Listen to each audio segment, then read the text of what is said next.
Okay, bless you, brothers and sisters. There's a few things I would like to go over on this particular Sabbath. I would like to say hello and shalom to all the brothers and sisters worldwide. Okay, I know on the radio show I spoke of some information concerning the giants and Noah, the movie. And I will touch on that at the end of the class. But before I go there, I would like to really deal with this Easter so-called holiday that's being celebrated throughout the four corners of the earth. Mainly pushed through the Western world, but you're going to find out that it's deeper than just Christianity itself. Also, outside of the Easter, well, it's not outside, with teaching the Easter lesson, I know some of us know close family members who are worshiping, who are getting everything together, getting dressed up and getting ready for Easter Sunday.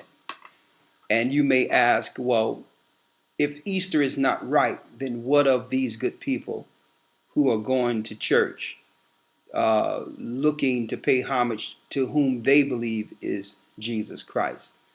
Will they be held accountable for making a choice or doing what through tradition what their parents taught them to do? So I'm going to answer that too. But first, we have to go into the Bible to see what's right. All right. We're going to give a detailed lesson. It's not going to take long. We have everything prepared with some history records. Get your pen and paper ready. And we're going to use the Bible. The Bible will be the main source of information today on this lesson, Easter. On top of that, we'll be using some books, some history books. One we will be using is The Two Babylons, which you've probably seen before. The Two Babylons, the papal worship, to show us the similarities between modern day Babylonian rituals and traditions compared to ancient day Babylonian traditions. All right. Now, on top of that, we'll also be using an exhaustive Strong's Concordance. Okay. Exhaustive Strong's Concordance. All right. And this way we can go into the Greek in the New Testament and see exactly what words were there before translation. That helps out a lot. We're going to also go through a book we have called The Pagan Book of Days. The Pagan Book of Days. All right. Which will also give us the detailed information, the insight on what is Easter outside of what they have told us in the churches. All right. And Imperial Rome, Great Ages. Imperial Rome, Great Ages of Man. Okay. If we decide to go into some other reference, of course, we'll tell you what it is, and you can find out where to get some of the sources we use. But mainly we're dealing with the Bible. Let's go to St. John 8:32 first. St. John 8:32.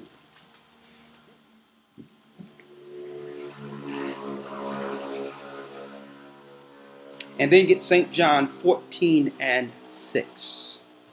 Let's get St. John 8:32. These are the words of our Lord and Savior, Christ. St. John chapter 8, verse 32. Go ahead. And ye shall know the truth. And you shall know the truth, brothers and sisters.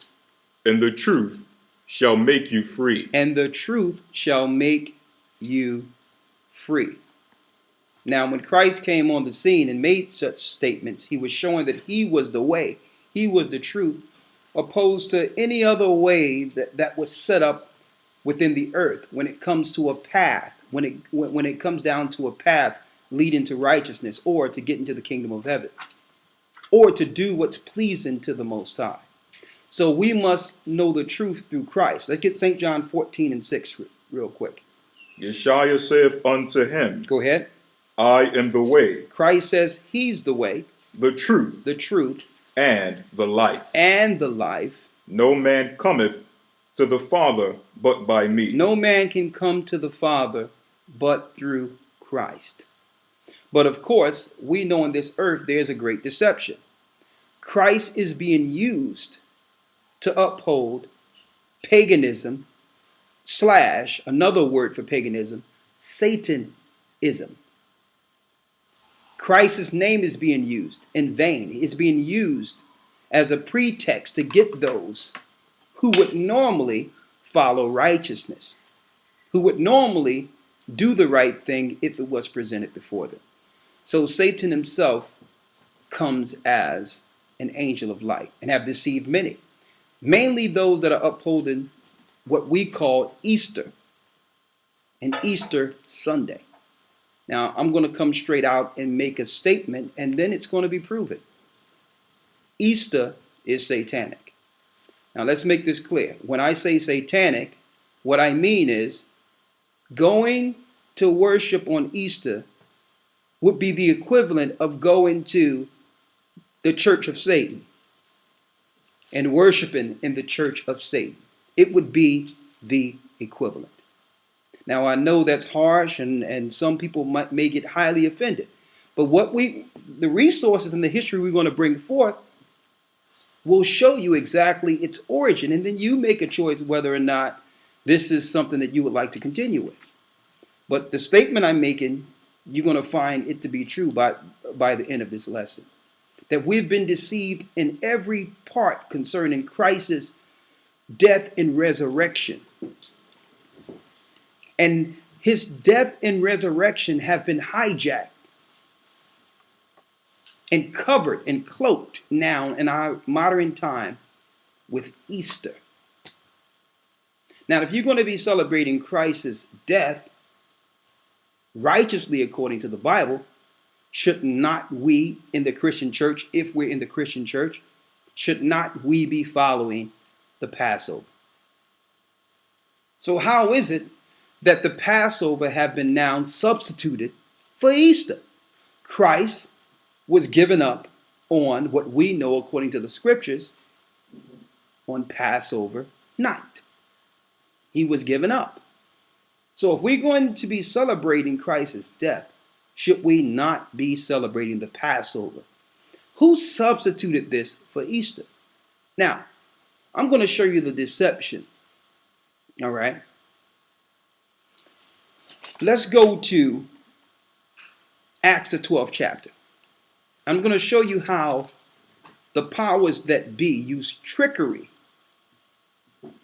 to lead us into following a day that didn't exist amongst Christ's Christians. Now, there's a difference between Christians that followed Christ and the Christians that followed the paganism of Constantine.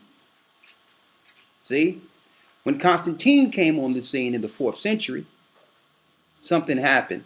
They injected the pagan Roman worships with Christ's name. And they cloaked and hid their satanic worships by just changing the characters of their gods into biblical names, but still kept the same worships on the same days.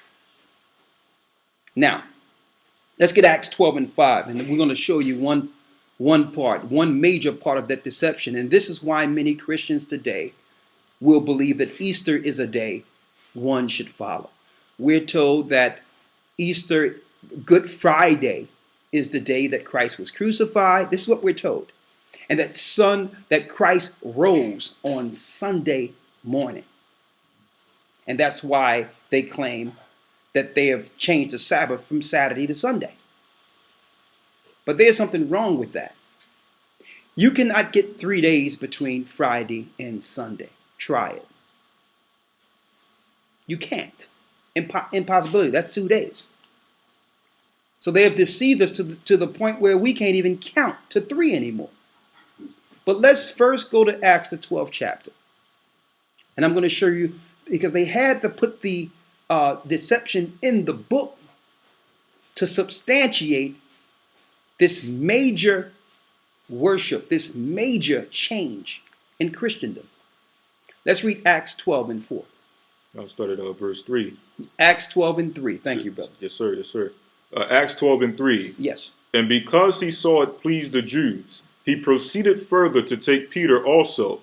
Then were the days of unleavened bread. Then was the days of unleavened bread. And if you read Leviticus, the 23rd chapter, which I know a lot of you do or did, or if you've run into this video for the first time, you can go into Leviticus 23 and see the Feast of Unleavened Bread begins with the Passover.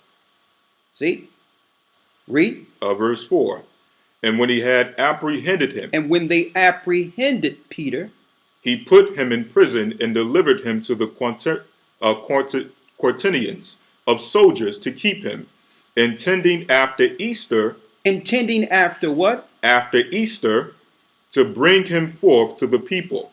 Intending after Easter to bring forth Peter before the people. Now, this is the Romans, the same people that are ruling today, seeing Peter as a threat and was looking to take him and make him a mockery and looking to execute him. You understand? And make a total mockery of him in public. They had their armies guard him so that he couldn't escape, so that they could bring him when? Read it again. And when he had apprehended him. And when they took him, when they apprehended him, when they detained him, he put him in prison and delivered him to 4 quaternions of the soldiers to keep him. Look how many soldiers they needed to keep this good Christian. You understand why? Because Christ's kingdom and Christ's doctrine was a threat to the Roman way. The Roman way is the world we see today. Right? Christ was a threat to that. Peter was given the keys to the kingdom. So now that Christ was out of the way, who's the next in line to be martyred or to be ridiculed? You got it, Peter. So these same Romans, supposed to be the Roman Catholic Church that's celebrating Easter today, are behind the killing and martyrdom of Christ and the disciples. Now, how did that switch where the Romans become the good guys? When back then they were apprehending, detaining, killing, and murdering and crucifying Christians. See, I'm going to give you a secret.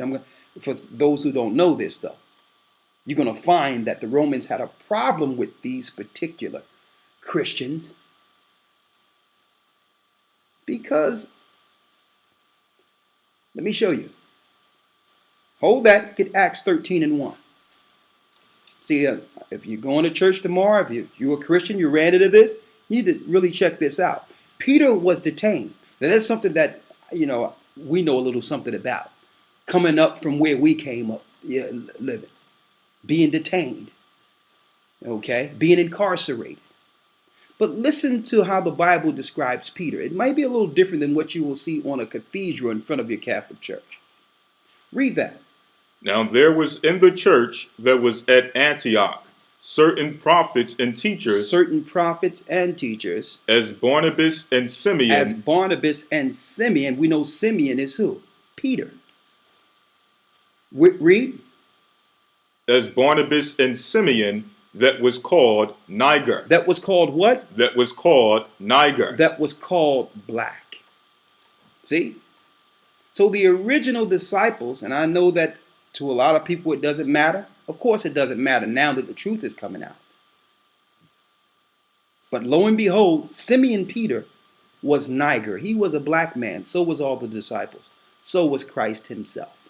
So you got the Romans, the European power, looking to destroy the power of the discipleship, of the doctrine of Christ, that would one day bring a kingdom for these particular people who were under Roman rule for a time, who was under the fourth beast. That's what we're talking about here. So now the fourth beast, Rome, is in power. They figure they're going to get in our book and throw in words to deceive us with trickery into following their satanic pagan days. But the Most High gave us Christ. He gave us truth. He gave us the Holy Spirit so that we could come to the light and now tear down the lies that was passed down to us from our forefathers who were also deceived. Now, let's go back to Acts 12 and 4. Read that. Yes, sir. Acts 12 and 4. And when he had apprehended him, when they detained him, he put him in prison and delivered him to 4 quaternions of soldiers to keep him. Go ahead. Intending after Easter. Intending after what? After Easter. After Easter. To bring him forth to the people. To bring him forth to the people. Right? Now, let's see if they was intending on after Easter to bring him forth to the people. See, and just by putting that word there, it would make people believe that the disciples was observing Easter, right? That's what, if I read it, I'm like, oh, Easter in the Bible, it must be true, correct?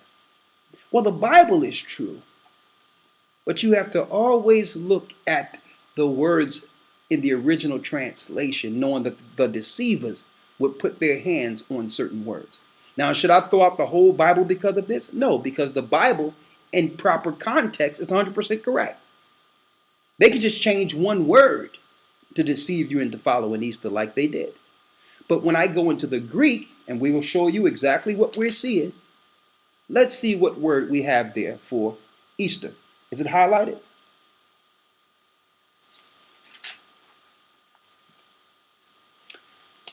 Give Lawya a second. He's going to get it for you. Here we go. You have it? Yes, sir. Yes, sir. Thank you. What Greek number is that? This is G3957. Now, some people might ask, and I have to break this down to the lowest denominator. I have to break it down so that the base person who just come in today and never understood anything could know exactly what we're teaching here. The reason why you'll see in the New Testament the Greek opposed to the Hebrew, because we know that the disciples, Christ, were Hebrews, is because this was a time in which the Hebrews was under the Grecian rule than the Roman rule. So a lot of our people, a lot of the Hebrews, a lot of the Israelites at this time, not only spoke Hebrew, but were scribing in Greek. So when the disciples were on the scene and the scribes were scribing Christ's accounts, they would scribe not only in Hebrew, but in Greek. Now you go up to 1611 during the time of the translation. The brother King James knew that he had to translate, or not translate, get others to translate it, knowing that the Roman Catholic Church was going to destroy him and take the throne. So he got some scholars together and said, well, let's translate it from the records that's still available to us. Come to find out, the New Testament scriptures were Hebrew and Greek, but there were more Greek fragments intact. So they used the Greek instead of the Hebrew for the New Testament. That's why we're going into the Greek. You get yourself an exhaustive Strong's Concordance and see what word is there. Let's see if it's Easter. Yes, sir. G3957. Pascha. Pascha, which is what? Of Aramaic origin. Compare H6453. That's another deception. When you see Aramaic, ignore it. It's really ancient Phoenician Hebrew. They say Aramaic to make you believe that the language came from somewhere else. So when you see Aramaic, just know it just means ancient Phoenician Hebrew. Right? Read. The Passover. Hold up. What word is there? The Passover. So they intended after the Passover to bring him before the people, not Easter. Which means Easter is not even in the Bible. Can you show them that, please? In the Strong's Concordance.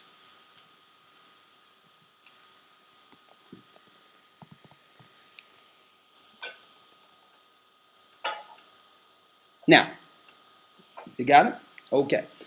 You have the Greek. It's on your screen there. 3957 in the Greek, which is Passover. Let me spell that. Passover. So now that we know Easter is not even in the Bible, most Christians out there, which I was raised a Christian, when I found this out, I had a question. My question was, and I know you probably have the same question, well, why aren't we celebrating the Passover? Why are we celebrating Easter? I had that question. As soon as I found this out, I went straight to my pastor that I was learning under at the time and asked, if Easter don't belong here and it's not in the Bible, and Christ was given up on Passover night, and the Bible says keep the Passover, why are we celebrating Easter? And they told me that Easter and Passover is really the same. That's why in the Strong's Concordance, it's the same word. Easter leads you to Passover. Well, I can read Passover all through the Bible. Why did they decide to switch that word there to Easter then? I can read Passover in a chapter, in the next chapter or the chapter before that. Why didn't they put Easter there? Because they only need to change one word to deceive the ignorant. That's why. They don't need to change it all over the place. One place just to give it some level of credibility for those who just need an excuse to follow their traditions. Let's get something on traditions real quick. What you got on traditions? The traditions of men, right? Let's get that real quick. Colossians 2. Why? And we know it's a tradition because there's starch atheists that will celebrate Christmas, that will celebrate Easter. There's people that don't even believe in the Bible that keep the traditions for their families. So it must be something greater and something more sinister than what they're telling the population. Their traditions is more important than whether or not Christ is included. Suppose Christ is not involved at all. Suppose you find out that during this Easter holiday that Christ is nowhere in it. Let's get Colossians 2 and 8 and 2 and 9.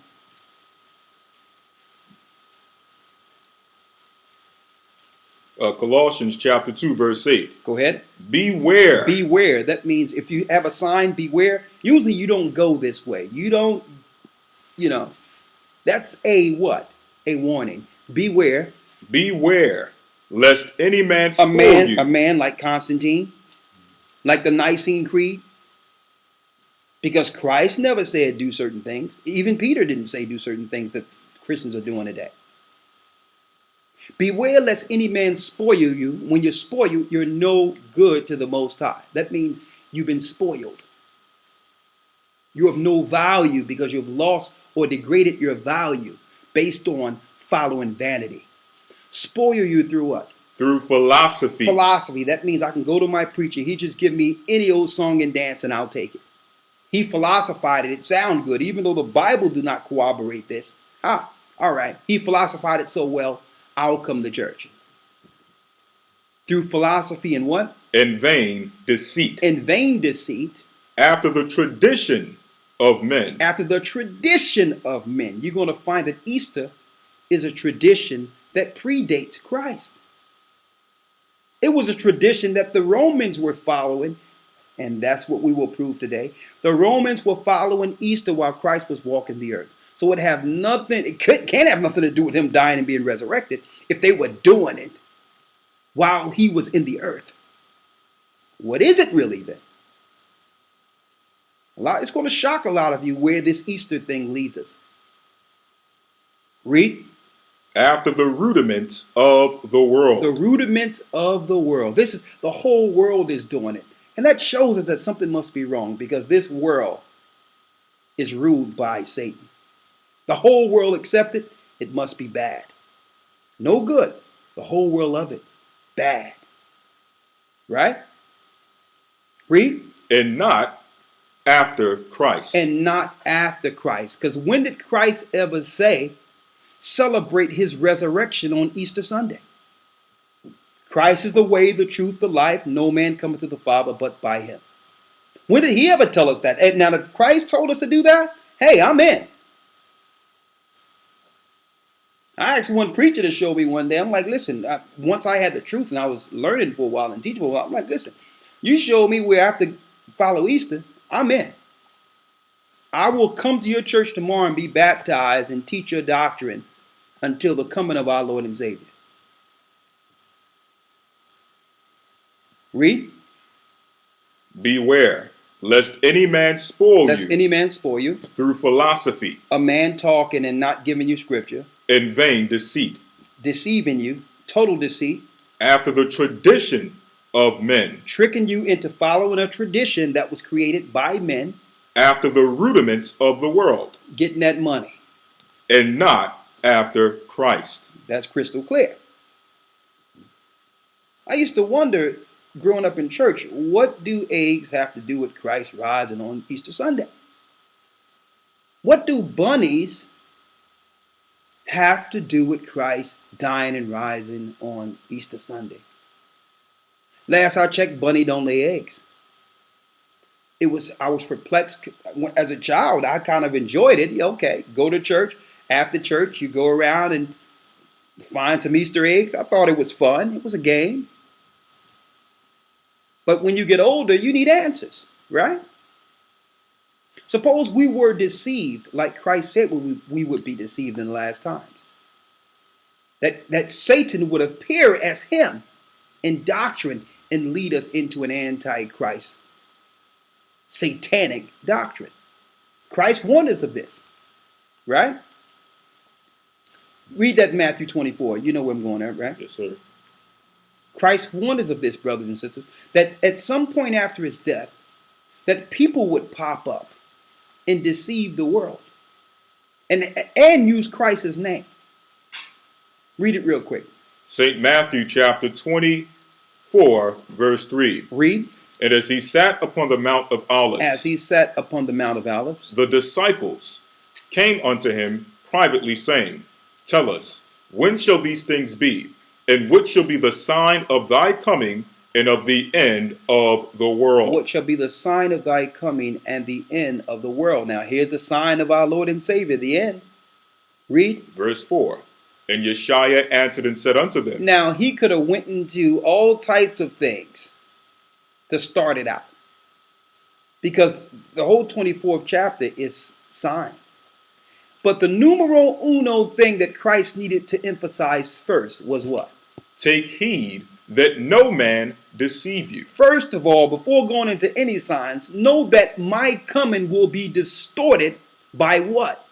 A deception. See? Because he was giving them the signs. Well, first you have to look for the deception, because if you're deceived, you will not understand what the signs are.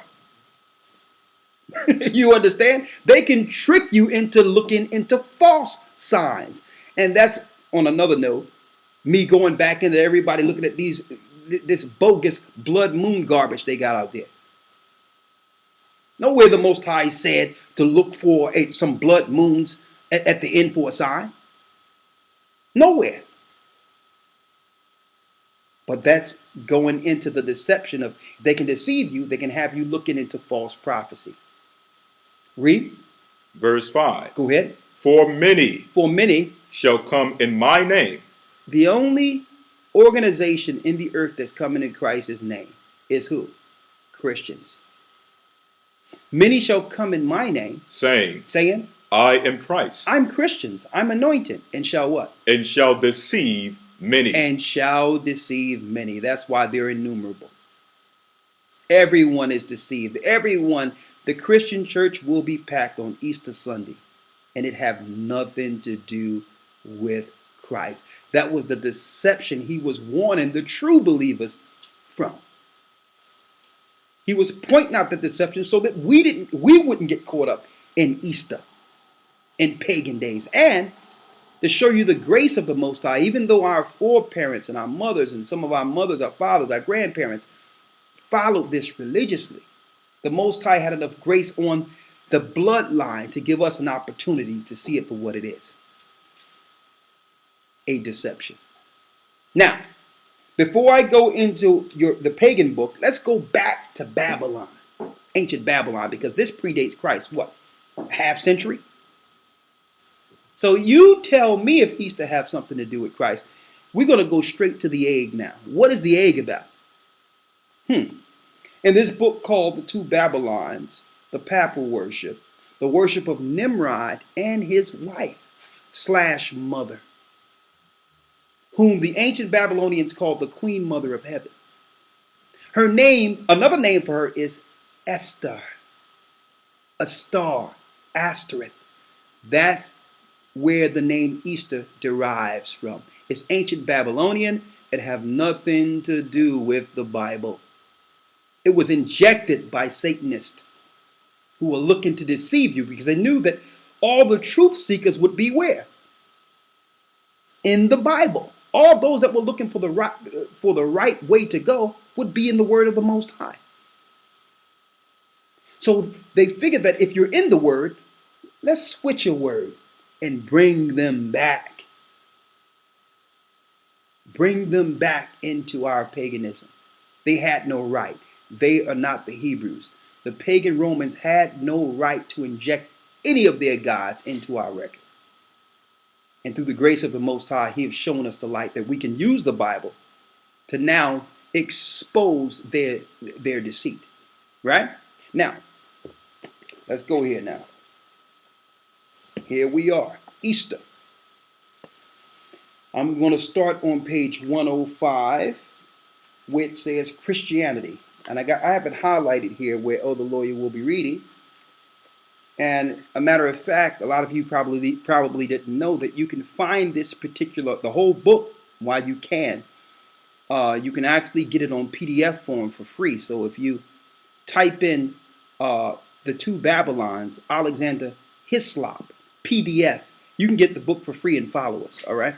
Let's go to page 105. What does it say there in the last paragraph there? The Two Babylons, page 105. Go ahead. To conciliate the pagans to nominal Christianity. To facilitate the pagans, that means the pagans were being facilitated here. So that Christians can now involve pagans, which we know / quote unquote, they're Satanists. Pagans also worship the horn god, Pan, whom the Bible calls Satan. So to facilitate the Satan worshippers, read. To conciliate the pagans to nominal Christianity. To convince them to come on over into Christianity. Go ahead. Rome, pursuing its usual policy, took measures to get the Christian and pagan festivals amalgamated.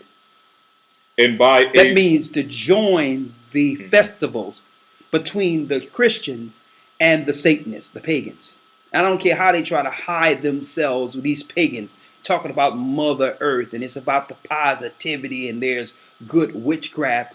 We all know that they are Satanists. Okay? Christians are just more low-level Satanists and are deceived, so they're the lower level. So while you're sitting there dealing with the rituals and the ceremonies in the building, the pagans take it to the next level with the witchcraft and all that. And then your elected officials and those that are operating in high places take it to the next level when they're sacrificing children 12 midnight on the same day. So you are inadvertently or ignorantly participating in a satanic ritual that leads to child sacrifice. Even ignorantly, you are a part of it. They use the whole society so that what they call the gods will gain their energy. So when you go to church and sing those songs and put your praise and all that into that, there's a certain energy that goes out to feed the satanic realm. Right? Read. Rome, pursuing its usual policy, took measures to get the Christian and pagan festivals amalgamated. And by a complicated but skillful adjustment of the calendar, it was found no difficult matter in general to get paganism and Christianity, now far sunk in idolatry. So they also use the adjustment of the calendars to coincide with the spring solstice. So that on that Sunday every year, people will be celebrating the time that Ashtoreth, or what you would call Semiramis, the mother of Nimrod, came down into the river Euphrates and hatched in an egg. So they changed clocks and everything. That's what the so-called spring equinox of March 20th is really about. All that coincides with the ushering in of the mother God of the virgin child, Nimrod. Right? Finish reading. It says, in general, to get paganism and Christianity now far sunk in idolatry, in this and so many other things. Idolaters. And the Bible tells us, Exodus 20th chapter tells us, you cannot have an idol and bow down to it. There's so many idols in the Christian church and in the regular churches. You walk in, you can't even get a seat tripping over one. Okay? It's all related. Their idolatry is part of their Satanism. They also believe that spirits be living in these earthy vessels they pray to. Idolatry. Read. To shake bands. The instrument in accomplishing this amalgamation was the abbot Dionysius the Little, to whom we also owe it, as modern chronologers have demonstrated, that the date of the Christian era, or the birth of Christ himself, was moved 4 years from the true time. Read it again. It says, to whom, it says, the instrument in accomplishing this amalgamation was the abbot Dionysius the Little, to whom also we owe it, as modern chronologists have demonstrated, that the date of the Christian era, or the birth of Christ himself, was moved 4 years from the true time. Go ahead. Whether this was done through ignorance or design. It was by design. Read. Whether it was, and we know that it's even more years than that, but that was the first adjustment. It was 4 years at that time, the adjustment. Later on, the adjustment was 7 years. Read. Whether this was done through ignorance or design. It was done by design, so that we couldn't keep track of the end times. Remember, Christ said of this deception. So you thought Easter was just about Christ dying and going on the cross and being raised the third day. Listen to this. May be a matter of question. Go ahead. But there seems to be no doubt of the fact that the birth of the Lord Jesus was made full 4 years later than the truth. This change of the calendar in regard to Easter was attended with momentous consequences. It brought into the church the grossest corruption and the rankest superstition in connection with the abstinence of Lent. Let anyone only read the atrocities that were commemorated during the sacred fast or pagan Lent, as described by Ornubius and Clemens Alexandrinus. And surely he must blush for the Christianity of those with the full knowledge of all these abominations, went down to Egypt for help to stir up the languid devotion of the degenerate church, and who could find no more excellent way to revive it than by borrowing from so polluted a source the absurdities and abominations connected with which the early church writers had held up to scorn. That Christians should ever think of introducing the pagan abstinence of Lent was a sign of evil. It showed how low they had sunk, and it was also a cause of evil. It inevitably led to deeper degradation. Deeper degradation. So the church got worse, became worse and worse from the time they began to infiltrate into what you would call merge Christianity with paganism. And there's something I want to pull out here on this egg here. Read here. The popular. Right here. It says, right here. The popular. Right here. The popular. Such as the history of Easter. Such as the history of Easter. Go ahead. The popular observances that still attend the period of its celebration amply confirmed the testimony of history as to its Babylonian character. It's what? Its Babylonian character. A half a century before Christ was on the earth, they were dealing with this. Read. The hot cross buns of Good Friday and the dyed eggs of Pascha, or Easter Sunday, figured in the Chaldean rites. Go ahead. Just as they do now. Just as they do now. In ancient Babylon, you had the what? Read it again. The eggs and what? It says, the hot cross buns of Good Friday. The hot cross buns of Good Friday. And the dyed eggs of Pascha. So you had your shaped T as Tammuz, and you had your eggs. Read. Or Easter Sunday, figured in the Chaldean rites, as they do now. The buns, known too by the identical name, were used in the worship of the Queen of Heaven. On the what? The buns, known too by that identical name, were used in the worship of the Queen of Heaven. The Queen of Heaven, which is Semiramis, Easter. That's her name. The so-called Queen Mother of Heaven, which was a demonic entity that was operating in the earth, that bear Nimrod. Read. The goddess of Easter. The goddess of who? The goddess of Easter. We've been tricked. See, this is what happened when you get enslaved, belly of ships, be brought over, lose all identity and history. And then you look at those worshiping in the church, seem like good old people. And, you get perks for just getting along. So you begin to deal with these traditions, believing that it's something right because they allow you to not work on that day. They allow you to feel like you're a normal person during this day, like you're no different than everyone else. See? They coerced us. They tricked us into following something that our fathers would have died before following. We would have rather died than fall to the pagan gods and begin to worship them outright. Now, we uphold these days better than they do. Read. The buns, known too by that identical name, were used in the worship of the Queen of Heaven, the goddess Easter. The goddess Easter. That's where you get your Easter from. A half a century before Christ was born. See? So when they injected in the Bible during the time of Peter, it's a clear deception. Christ have nothing to do with Easter.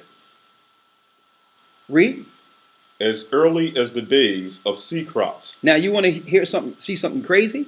And now examine this, and you can probably find this in this book also. That was the time also that the so-called Queen of Mother of Heaven on Easter Sunday was impregnated by Satan. Okay? And 9 months later, the child was born. On Mother's Eve, December 24th, she went into labor and bare the child on December 25th. Hey. Now, you remember the statement I made that when we go through this and we really break it down, that you're going to find out that Christianity is on the same level of just dealing with their rituals. It's no different than going into the Christian church. Now, if you are a Christian, instead of you getting offended, I need you to check this out. I need you to just don't even deal with the church part of it. You have Google, everyone do. Type in Google, festival gathering for Easter Sunday for the pagans. Pagan festival, Easter Sunday. And you're going to find out that the same time you're getting together, the same time you're doing things, the pagans are doing it on the same day. Coincidence? Do they believe in Christ?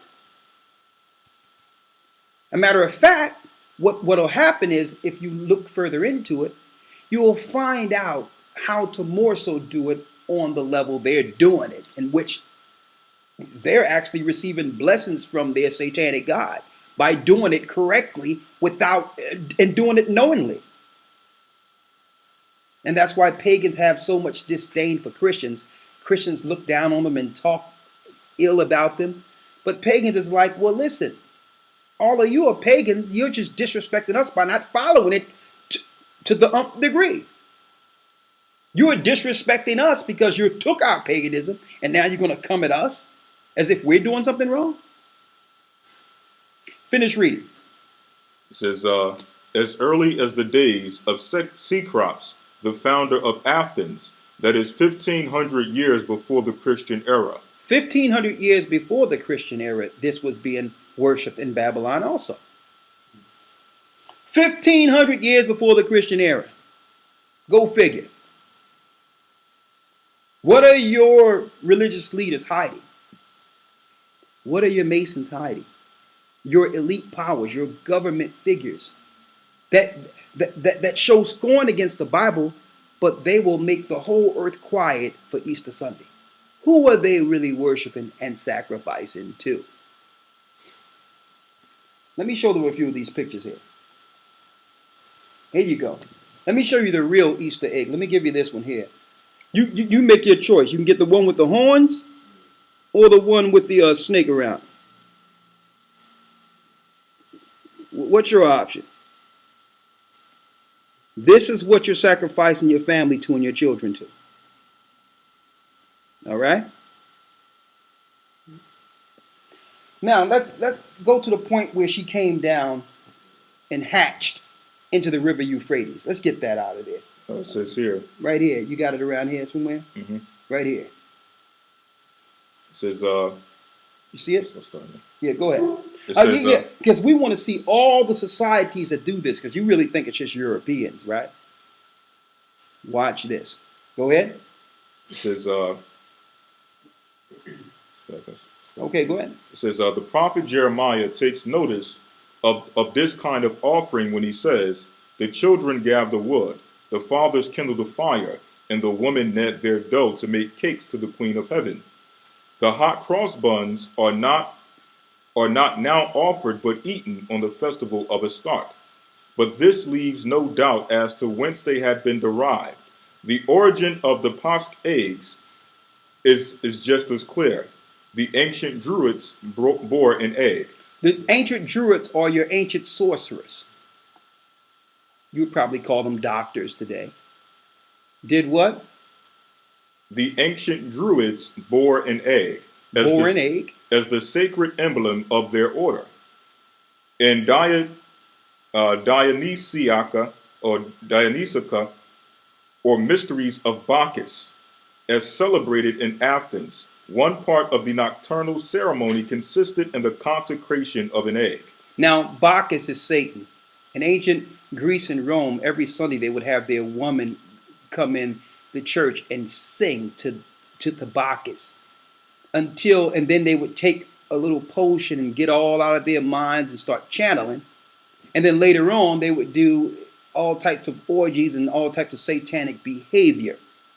Okay, but first they had to do it on Sunday morning with just the women. Women were prominently holding up this thing every Sunday morning. Right? Sound familiar? Read. The Hindu fables celebrate their mundane egg as of a golden color. Remember a few weeks ago we went over the Hindus too? See, you got the Hindus, you got those that follow Buddhist religions. They deal with the same mother, Semiramis. Because it all started at that Tower of Babel before the tongues were split. This is when Nimrod was born. This is when he was to be worshipped on earth as a god. Read. The people of Japan make their sacred egg to have been brazen. Go ahead. You got Japan. They got their egg too. Read. In China at this hour, dyed or painted eggs are used on sacred festivals, even as in this country. Now, China got dyed eggs. Are they dealing with Christ's birth too? What are the eggs about? Read.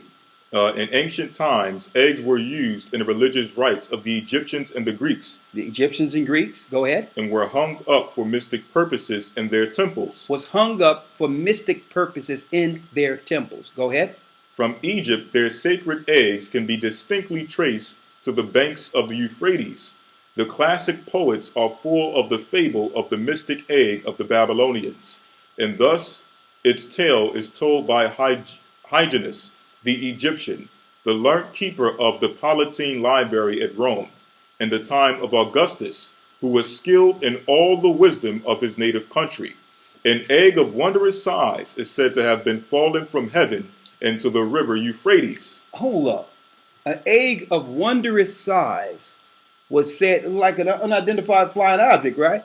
Came out of nowhere and did what? Out of heaven, to have fallen from heaven into the river Euphrates. Into the river Euphrates. Read. The fishes rolled it to the bank when the doves, having settled upon it and hatched it, out came Venus. Out came who? Out came Venus. Out came Jesus? Out came Venus. Out came Venus. Who afterwards was called the Syrian goddess, that is, Astarte.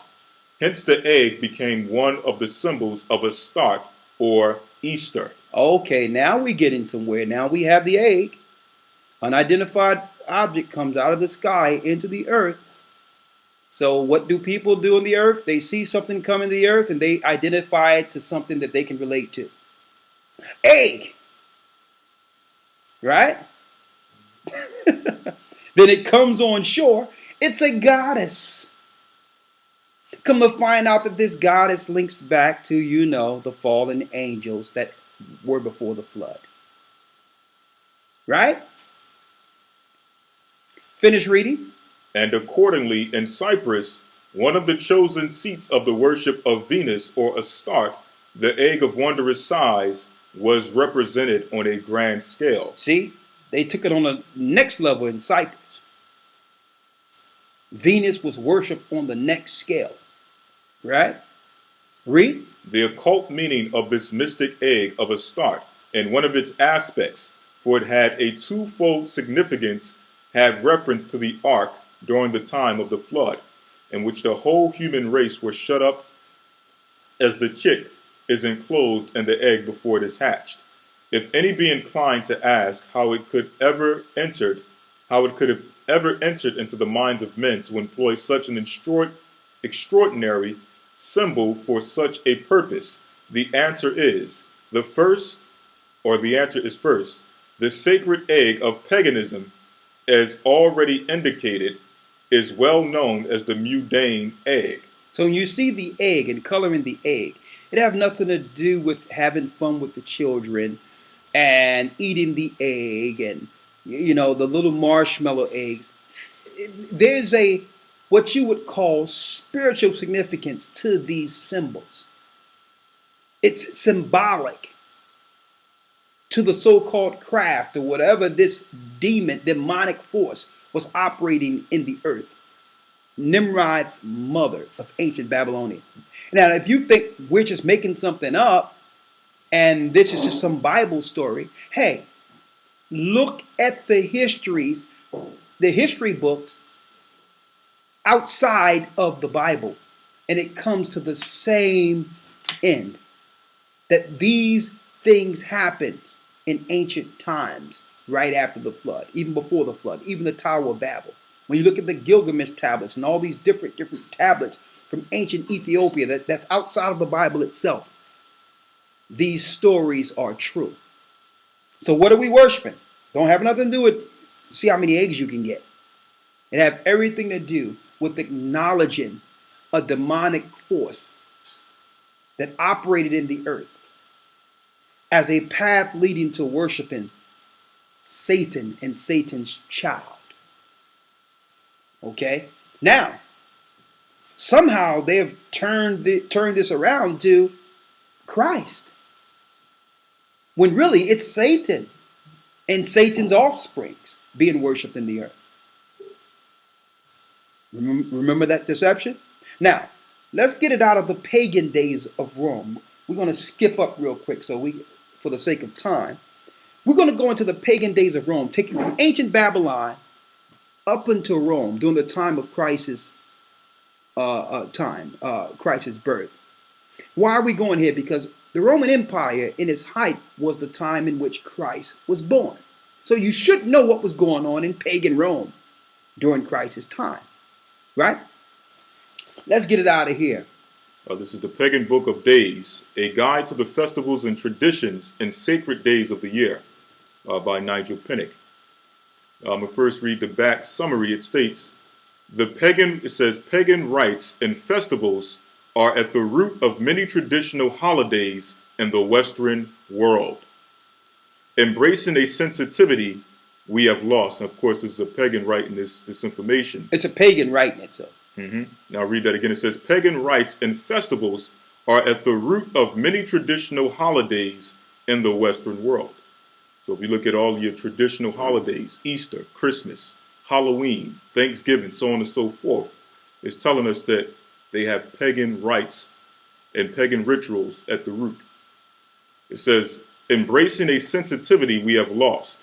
The pagan tradition emphasizes mystical spirituality, reverence for the feminine principle, and the links between people and the earth. The feminine principle. That's why you have the eggs. Bunny lay eggs, the goddess of fertility. See? Go ahead. What else you have there? Okay, this is page 11 in the introduction. It states that still other sacred or festival days are movable and change every year. Other festivals change. The equinoxes and solstices may vary by as much as a day from year to year. But aside from these 4 solar events, movable feasts are generally derived from the phases of the moon. These movable days are observed today in various pagan traditions and by the church in the Easter cycle of festivals. Easter is the most important lunar-derived festival of the pagan year. Read it again. It says that Easter is the most important lunar-derived festival of the pagan year. Of the pagan year. The Most High have us deal with times according to Sabbaths. Satan in reverse have people deal with his worships according to the moon. Read. It states that this is the lunar spring celebration of the goddess Eestro or Ostara. Easter. Technically, Easter should be observed on the first Sunday that occurs after the first full moon following the vernal equinox, providing that the full moon does not occur on March 21st. However, in the present Gregorian calendar, the moon phase used in the calculation is not always the real full moon we can see. And it goes on. Then it goes into it, the phases.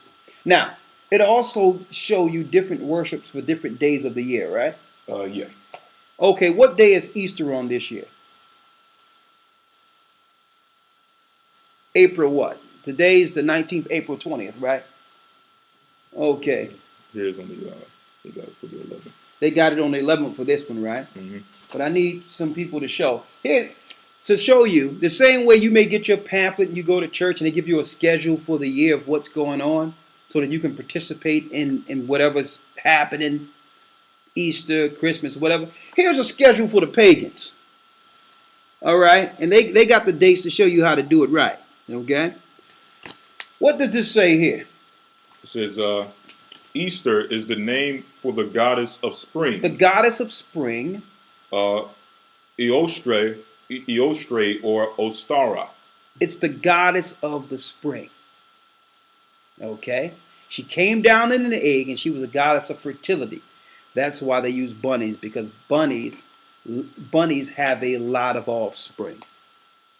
Very fertile. See? Now, what else you have there? This is Wisdom of Solomon, chapter 14, verse 21. Now we're going into Wisdom of Solomon, right? Now, this is the Apocrypha. What does it say?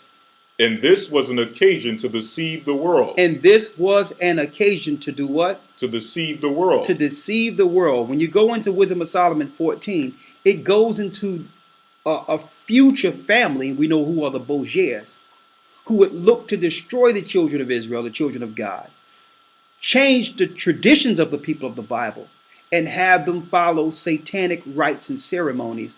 And on top of that, they will change the face of Christ and put up an impostor, Rodrigo Bogier's son, Cedric Bogier, to be the new Christ. The Apocrypha prophesied that they would change his visage and take his face from on far to have this satanic man being worshipped as a god, whom we all in this earth today in the Western world call who? Jesus. So not only did they give us rituals, they even changed the face of God's son. And some people say it doesn't matter, but think about this.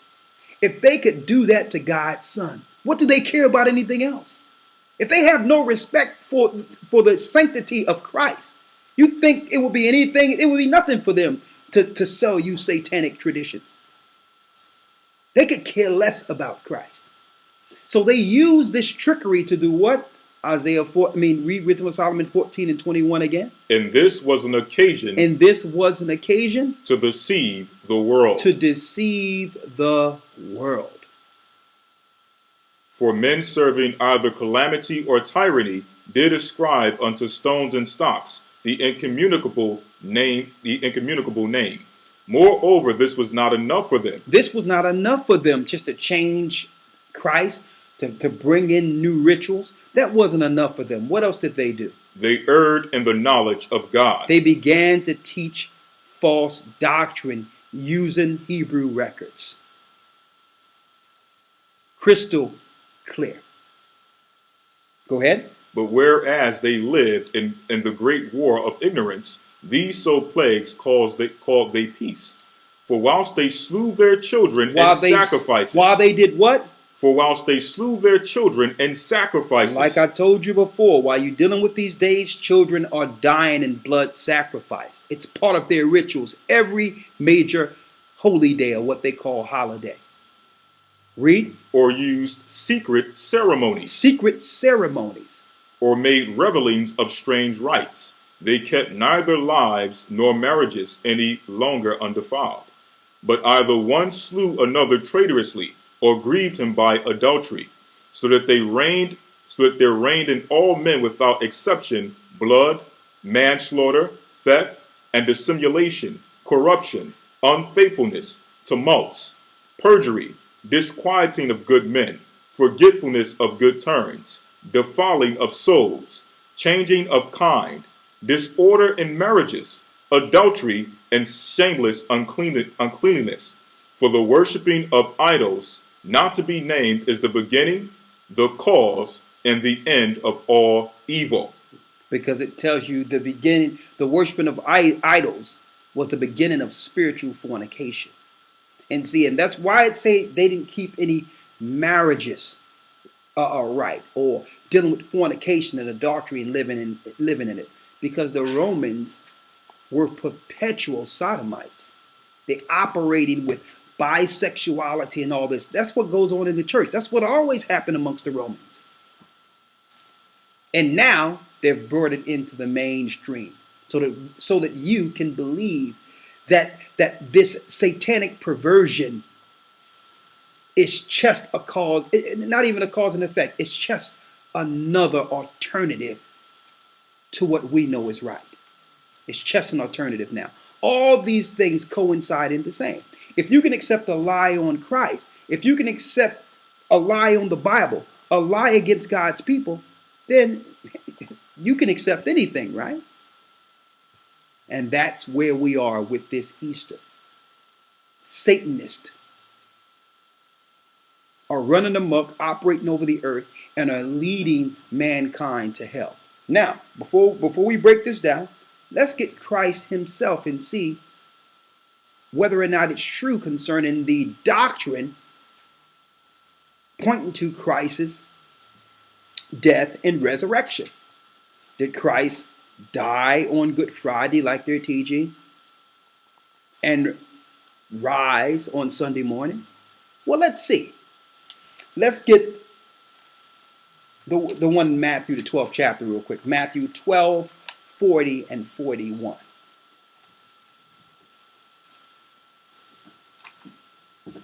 Good. Okay. St. Matthew chapter 12, verse 40. Go ahead. For as Jonas, instead of 39, but he answered and said unto them, an evil and adulterous generation seeketh after a sign, and there shall no sign be given to it, but the sign of the prophet Jonas. Go ahead. For as Jonas was 3 days and 3 nights in the whale's belly, Go ahead. so shall the Son of Man be 3 days and 3 nights in the heart of the earth. How long will Christ be in the heart of the earth?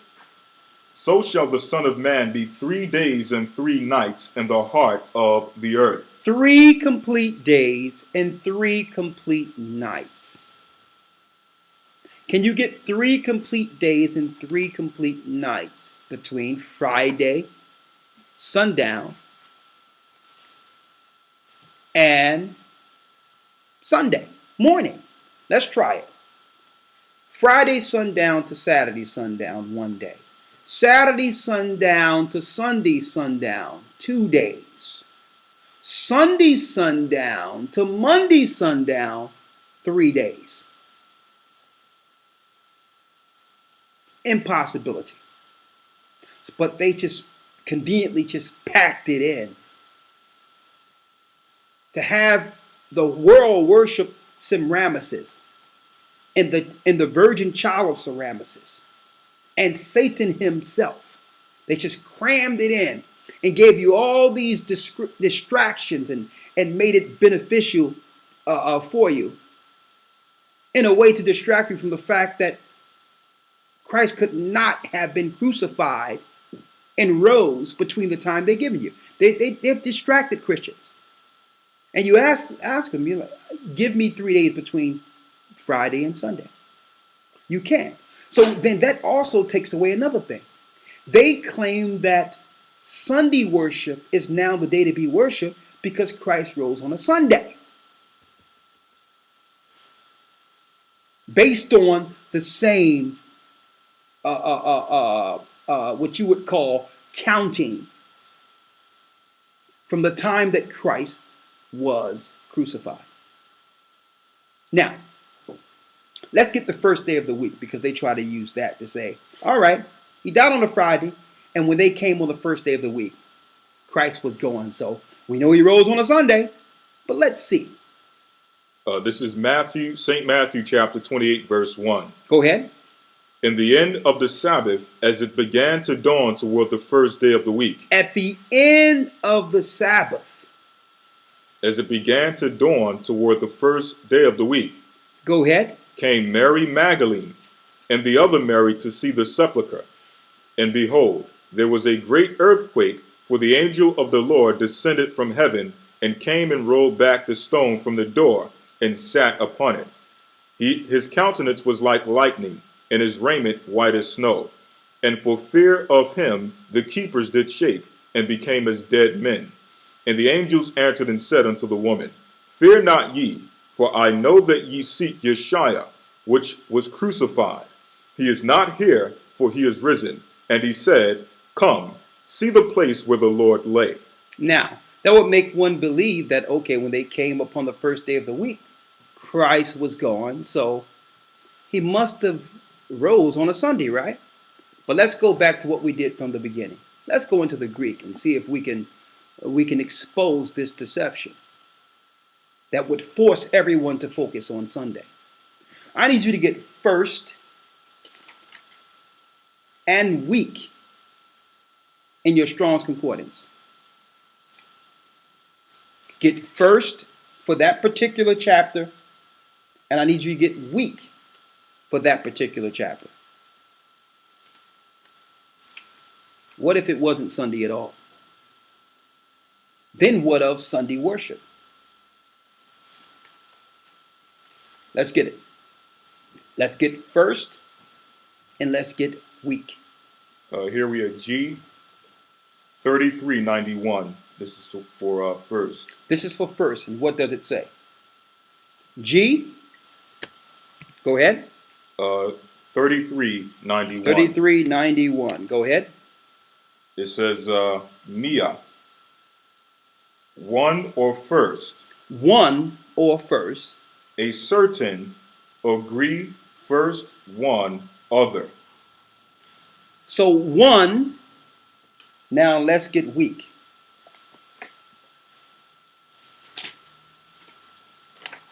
So it should not have said first. It should have said one in the translation. One. Upon one Read. Upon one. Now let's get Sabbath. Breaking it down to the minute level where the novice can understand. Let's get week here. Week out of the Strong's Concordance. Because they say it says the first day of the week, right? You're going to find it say one day. Let's get Sabbath. Or week. Let's get week.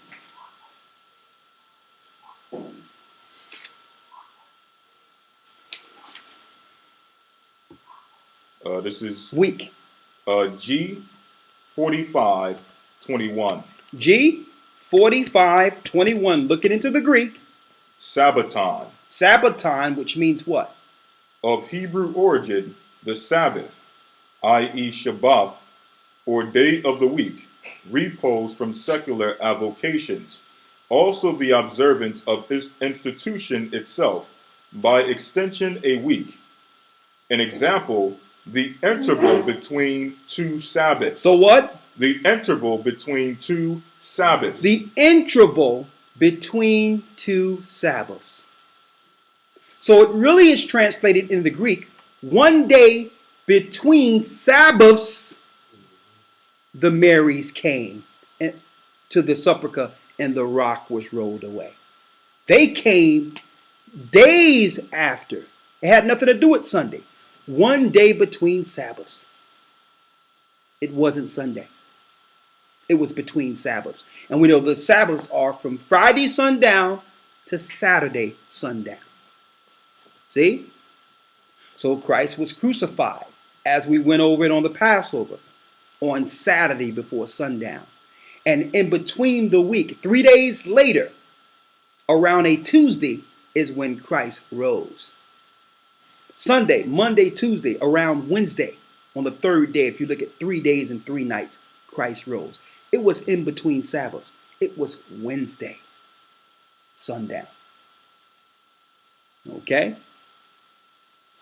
Now, that's the importance of understanding the scriptures before they translate it, or look at what they injected so that they can actually corroborate their pagan worships. Now, is the Bible true? Yes. You just have to go into the words that were there in certain instances to get the true meaning outside of the pagan deception. Now,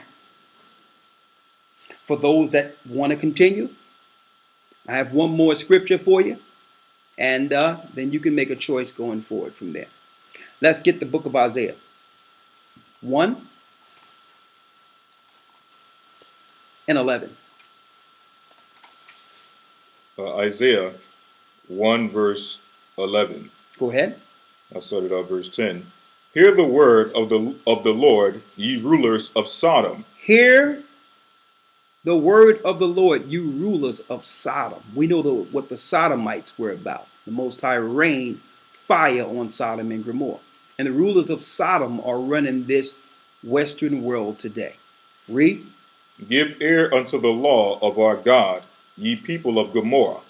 To what purpose is the multitude of your sacrifices unto me, saith the Lord? Why are you trying to get together and act as if you're following the Most High? Read. I am full of the burnt offerings of rams, and of the fat of fed beasts, and I delight not in the blood of bullocks, or of lambs, or of he-goats. Because you have all that nice food and getting together, it feels so family. Read. Verse 12. When ye come to appear before me. When you come before the Most High. Who have required this at your hand? Who told you to worship the Most High like this? What scripture is your worships? Read. To tread my courts. Bring no more vain oblations. Incense is an abomination unto me. The new moons and Sabbaths, the calling of assemblies, I cannot away with. Because they're doing it under Satan. Read. It is iniquity. It is iniquity. It's sin. Even the solemn meeting. Even when you meet, your solemn meeting, shutting all the businesses down so that you can worship Satan. Read. Your new moons and your appointed feasts my soul hateth. The Most High hate your appointed feast. Read. They are a trouble unto me. I am weary to bear them. The Most High can't stand looking at you on Easter Sunday from the throne, desecrating the truth of his son, totally desecrating the truth concerning his son.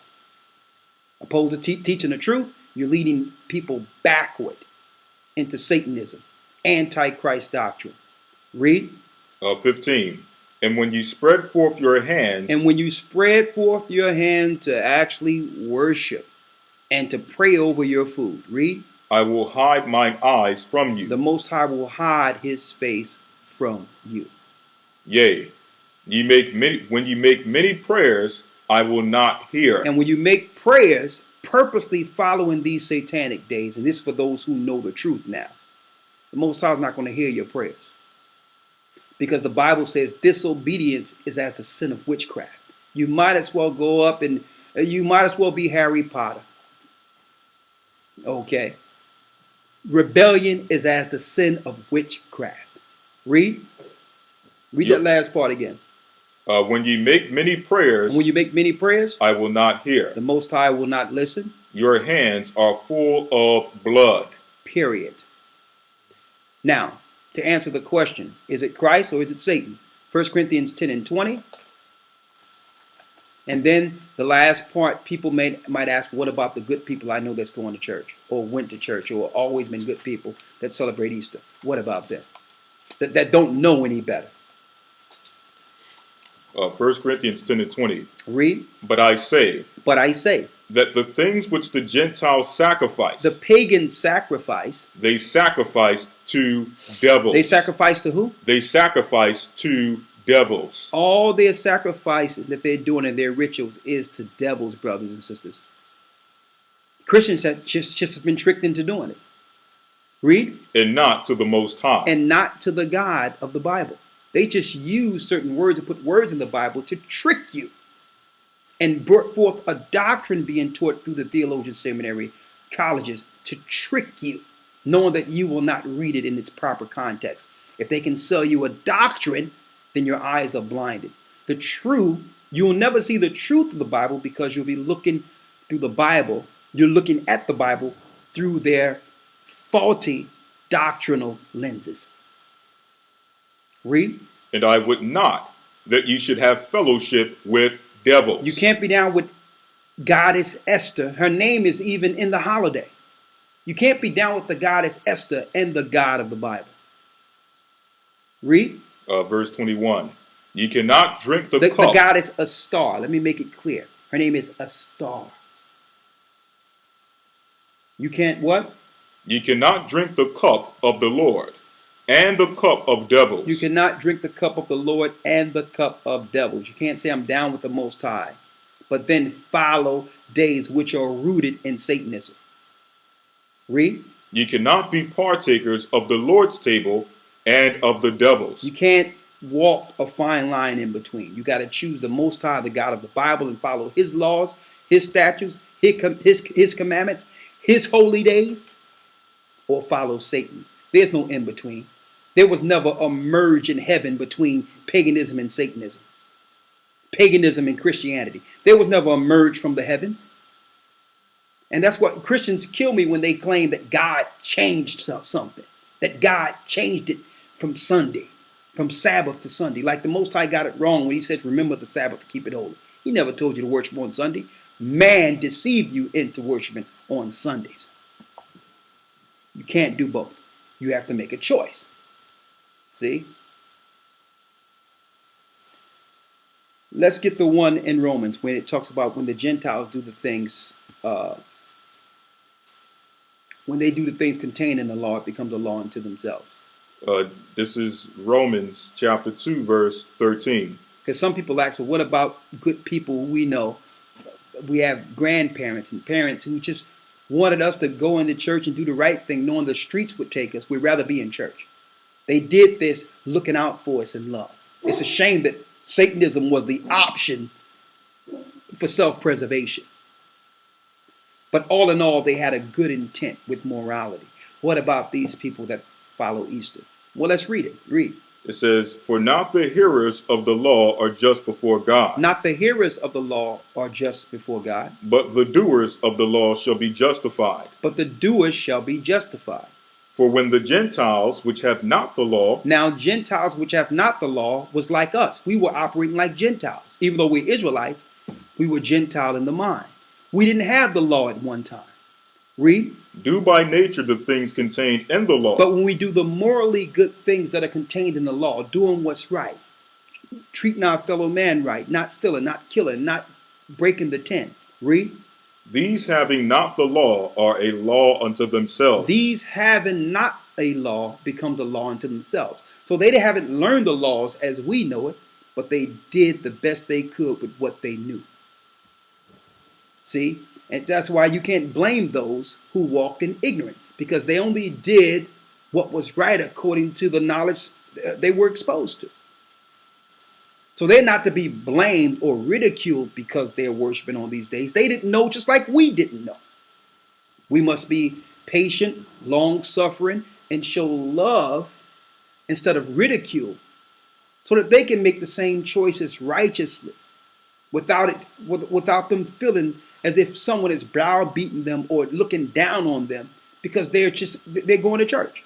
It shouldn't be that way. They should be able to receive it and make a conscious choice on their own without feeling that they're worshiping Satan. I'm putting it straight out there because we're trying to jog that into you. We want to stimulate you actually going out and researching what we're saying. So it's a little shock with what we're saying, but you understand?